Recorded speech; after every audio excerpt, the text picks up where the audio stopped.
Vote প্রার্থনা করতে এসেছি। আমি জানি প্রচণ্ড গরম,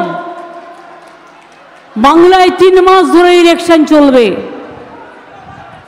আমি নির্বাচন কমিশনকে একদিন অনুরোধ করব, বেশি না, এই রকম একটা ফাটাফাটি রোদে 8 ঘন্টা দাঁড়িয়ে থাকুন তো, 8 ঘন্টা সময় কাটিয়ে যান। মেদিনীপুরের যে কোনো একটা জায়গা বেছে নিন, বা বীরভূম বা বাঁকুড়া বা পুরুলিয়া বা দুর্গাপুর বা আসানসোল বা বর্ধমানের একটা জায়গা বেছে নিয়ে 4 ঘন্টা দাঁড়িয়ে থাকুন এবং দেখুন, উপলব্ধি করুন রৌদ্রের মাত্রাটা কত বেশি। রৌদ্রে দগ্ধ হয়ে, তপ্ত হয়ে। নির্বাচনটা হচ্ছে গণতন্ত্রের উৎসব, কিন্তু বাংলা কী অপরাধ করলো যে বিজেপিকে সন্তুষ্ট করবার জন্য 7টা ফেজে ইলেকশন করতে হচ্ছে? তামিলনাড়ুর ইলেকশন হয়ে গেছে,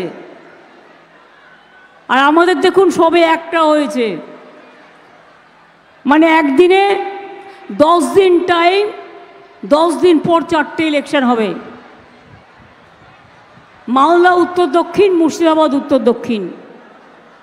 তারপর হাতে 4 দিন করে প্রচারের টাইম পাবেন, 8টা করে ইলেকশন হবে।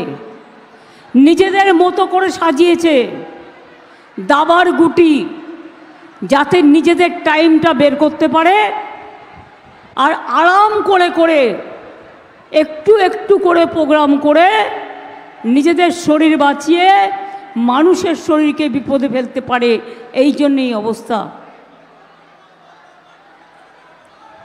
আমি একটা কথা বলবো, এরা যারা দাঁড়িয়েছে এদের দাও না, এই পর্যন্ত আসতে দাও না। না, এই যে ওইখানে খালি আছে, এই জায়গাটা দাও।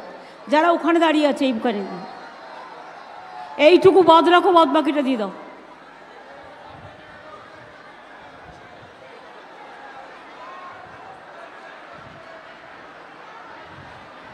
আমি মনে করি আমার নিজের জীবনের দামের থেকেও মানুষের জীবনের দাম অনেক বেশি।